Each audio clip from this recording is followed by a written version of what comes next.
কুররা ইবনু ইয়াস মুজানি রাদিয়াল্লাহু তাআলা আনহুম তার ছেলেকে বললেন, আমরা এক দীর্ঘ সময় আমাদের নবী সাল্লাল্লাহু আলাইহি সাল্লামের সাথে অতিক্রম করেছি, যখন আমাদের নিকট দুই কালো খাবারের কোনোটিই ছিল না।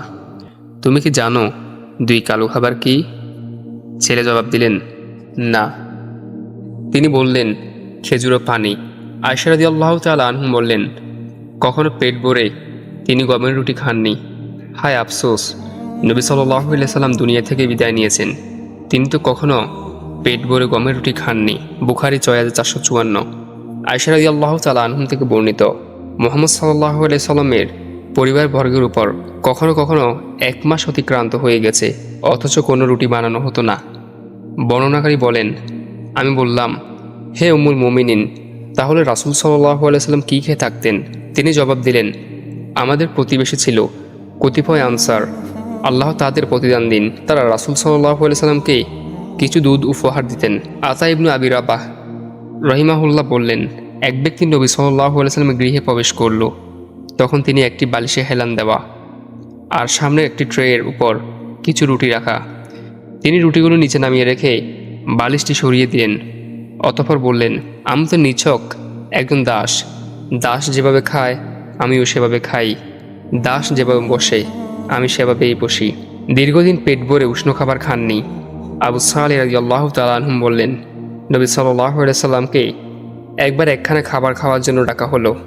খানা শেষে তিনি আল্লাহ তাআলার প্রশংসা করে বললেন, অমুক দিন থেকে আমি পেট ভরে উষ্ণ খাবার খাইনি।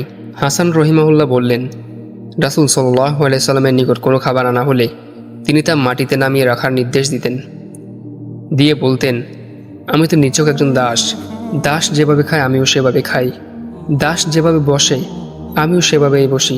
ইয়াজিদ ইবনু আবদুল্লাহ ইবনি কাসেত রাহিমাহুল্লাহ বলেন, জব, চিনি, খেজুর ও কাঠবাদামের মিশ্রণে তৈরি এক বিশেষ তরল খাবার রাসূল সাল্লাল্লাহু আলাইহি সাল্লামের সামনে আনা হলে পানি মেশানোর সময় জিজ্ঞেস করলেন, এটি কি?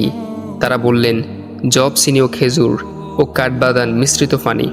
তিনি বললেন, এটি আমার কাছ থেকে সরাও, এটি বিলাসী মানুষের পানীয়।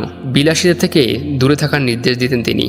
মুআয ইবনু জাবাল রাদিয়াল্লাহু তাআলা আনহুম থেকে বর্ণিত, রাসূল সাল্লাল্লাহু আলাইহি সাল্লাম তাকে ইয়েমেনের গভর্নর হিসেবে পাঠানোর সময় বললেন, বিলাসিতা থেকে দূরে থাকো, কারণ আল্লাহর বান্দারা বিলাসী হয় না। তিনি যেসব পোশাক পরতেন না। ইমরান ইবনু হুসাইন রাদিয়াল্লাহু তাআলা আনহুম থেকে বর্ণিত, রাসূল সাল্লাল্লাহু আলাইহি সাল্লাম বলেছেন, আমি রক্তবর্ণ ও লাল রঙের পোশাক পরিধান করি না, আর এমন জামাও গায়ে দিই না যার মধ্যে রেশম লাগানো হয়েছে। হাসান রাহিমাহুল্লাহ তার জামার বুক পকেটের দিকে ইশারা করে বললেন, মনে রাখবে, পুরুষের প্রসাধনী হলো রংহীন সুগন্ধি, আর নারীর প্রসাধনী হলো ঘ্রাণহীন রং, ইন্তেকালের সময় রেখা যাওয়া সম্পদ। আমর ইবনু মুহাজির রাহিমাহুল্লাহ বলেন, উমার ইবনু আব্দুল আজিজ রাহিমাহুল্লাহ এর একটি ঘর ছিল, যেখানে তিনি প্রায়শই নির্জন সময় কাটাতেন। ঘরটিতে ছিল রাসূল সাল্লাল্লাহু আলাইহি সাল্লামের কিছু জিনিসপত্র।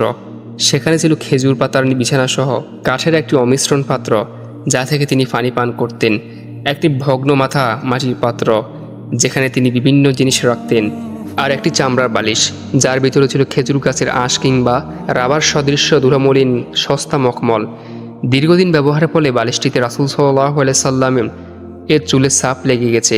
কুরাইশদের এগুলো দেখিয়ে উমর ইবনু আব্দুল আজিজ রাহিমাহুল্লাহ বলেন, ওহে কুরাইশ, এই উত্তরাধিকার তো সেই ব্যক্তির যার বদৌলতে আল্লাহ তাআলা তোমাদের সম্মান ও প্রভাব প্রতিপত্তির অধিকার বানিয়েছেন।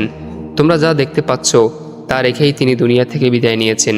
বই কিতাবুজ জুহুদ, ইমাম আহমদ ইবনে হাম্বল রাহিমাহুল্লাহ।